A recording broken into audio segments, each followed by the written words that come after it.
ഏവർക്കും നമസ്കാരം. ഇന്ത്യയിലെ ചുരങ്ങൾ PSCയിലെ ഒരു പ്രധാന ടോപ്പിക്കാണ്. നമ്മളിന്ന് പരിചയപ്പെടുന്നത് ഇന്ത്യയിലെ പ്രധാന ചുരങ്ങളും അവ തമ്മിൽ ബന്ധിപ്പിക്കുന്ന സ്ഥലങ്ങളുമാണ്. നമുക്ക് നോക്കാം.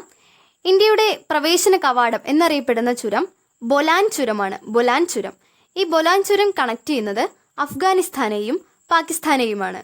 ഓക്കെ, ബൊലാൻ ചുരം കണക്ട് ചെയ്യുന്നത് അഫ്ഗാനിസ്ഥാൻ ടു പാകിസ്ഥാൻ. അഫ്ഗാനിസ്ഥാനെയും പാകിസ്ഥാനെയും കണക്ട് ചെയ്യുന്ന മറ്റൊരു ചുരം കൂടിയുണ്ട്. അതാണ് ഖൈബർ ചുരം. ഖൈബർ ചുരം. അടുത്തതായി നാഥുല ചുരം. നാഥുല ചുരം കണക്ട് ചെയ്യുന്നത് സിക്കിമിനെയും ടിബറ്റിനെയുമാണ്. ഇതിനൊരു കോഡ് എന്താ വെച്ചാൽ നാഥുല സിറ്റി എന്ന് പഠിച്ചു വയ്ക്കുക. നാഥുല സിറ്റി, നമ്മൾ മുംബൈ സിറ്റി, ചെന്നൈ സിറ്റി എന്നൊക്കെ പറയും പോലെ Nathula city. Sikkim, Tibet. C for Sikkim, T for Tibet. Nathula city. അടുത്തതായിട്ട് സോജില ചുരം. സോജില ചുരം കണക്ട് ചെയ്യുന്നത് ശ്രീനഗർ ടു കാർഗിൽ. കാർഗിലിനെയും ശ്രീനഗറിനെയും കണക്ട് ചെയ്യുന്ന ചുരമാണ് സോജില ചുരം. അതായത് സോജ എന്ന പെൺകുട്ടിക്ക് കർഷകശ്രീ അവാർഡ് ലഭിച്ചു. സോജ, സോജില. കർഷക, കാർഗിൽ, ശ്രീനഗർ. അപ്പോൾ കാർഗിലിനെയും ശ്രീനഗറിനെയും ബന്ധിപ്പിക്കുന്ന ചുരം ഏതാണ്? സോജില ചുരം. അടുത്തതായിട്ട് താൽഘട്ട് ചുരം. താൽഘട്ട് ചുരം കണക്ട് ചെയ്യുന്നത് മുംബൈ ടു നാസിക്. മുംബൈയെയും അതുപോലെ തന്നെ നാസിക്കിനെയും കണക്ട് ചെയ്യുന്ന ഒരു ചുരമാണ് താൽഘട്ട് ചുരം. ഇതിന് മറ്റൊരു പേരാണ് കസറാഘട്ട് ചുരം. കസറാഘട്ട് ചുരം. അടുത്തതായിട്ട് ബോർഘട്ട് ചുരം. ബോർഘട്ട് ചുരം. ഇത് കണക്ട് ചെയ്യുന്നത് മുംബൈ ടു പൂനെ. മുംബൈയെയും അതുപോലെ തന്നെ പൂനെ, ഈ രണ്ട് പ്രദേശങ്ങളെ കണക്ട് ചെയ്യുന്ന ചുരമാണ് ബോർഘട്ട് ചുരം. ഇനി ലിപുലേഖ് ചുരം. ലിപുലേഖ് ചുരം. ലിപുലേഖ് ചുരം കണക്ട് ചെയ്യുന്നത് ഉത്തരാഖണ്ഡ് ടു ടിബറ്റ്. ഇത് നമുക്കൊരു എളുപ്പ വഴിയിലൂടെ ഓർത്തു വയ്ക്കാം.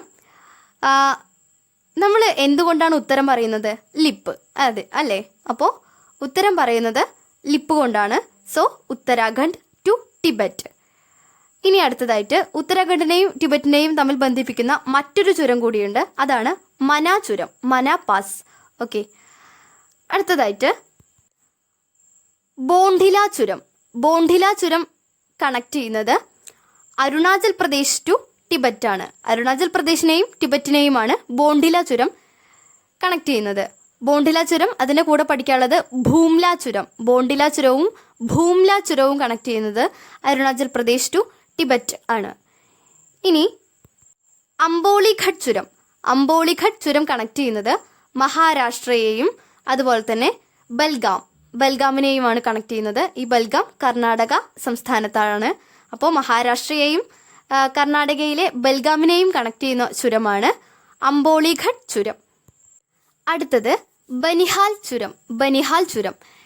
ഈ ചുരം കണക്ട് ചെയ്യുന്നത് ജമ്മുവിനെയും അതുപോലെ തന്നെ ശ്രീനഗറിനെയാണ്. ജമ്മുവിനെയും ശ്രീനഗറിനെയും കണക്ട് ചെയ്യുന്ന ചുരമാണ് ബനിഹാൽ ചുരം. അതായത് ബാൻ ചെയ്യുക. അതിൽ 3 അക്ഷരം എടുക്കുക. ബനിഹാല് 3 അക്ഷരം, BAN. ബാൻ ചെയ്യുക എന്ന് വെച്ചാൽ നിരോധിക്കുക. അപ്പോൾ പലപ്പോഴും ജമ്മുവിൽ നിന്ന് ശ്രീനഗറിലേക്കും ശ്രീനഗറിൽ നിന്ന് ജമ്മുവിലേക്കൊക്കെ ഉള്ള യാത്രകൾ നമ്മൾ ബാൻ ചെയ്യാറുണ്ട്. അപ്പോൾ ആ രീതിയിൽ ഓർത്ത് വയ്ക്കുക. ബനിഹാൽ പാസ് കണക്ട് ചെയ്യുന്നത് ജമ്മു ടു ശ്രീനഗർ ആണ്. ഇനി അടുത്തത് ഷിപ്കില ചുരം. ഷിപ്കില ചുരം കണക്ട് ചെയ്യുന്നത് ഹിമാചൽ പ്രദേശ് ടു ടിബറ്റ്. ഹിമാചൽ പ്രദേശിനെയും ടിബറ്റിനെയും കണക്ട് ചെയ്യുന്ന ചുരമാണ് ഷിപ്കില ചുരം. അടുത്തതായി രോക്ത ചുരം, അതുപോലെ തന്നെ ദേവ്സ ചുരം. ദേവ്സ ചുരം, രോക്ത ചുരം, ഇവ 2 ചുരങ്ങളും കണക്ട് ചെയ്യുന്നത് സിക്തി വാലി ടു കുളു. കുളുവിനെയും സിക്തി വാലിയെയും കണക്ട് ചെയ്യുന്ന 2 ചുരങ്ങളാണ് രോക്ത ചുരം അതുപോലെ തന്നെ ദേവ്സ ചുരം.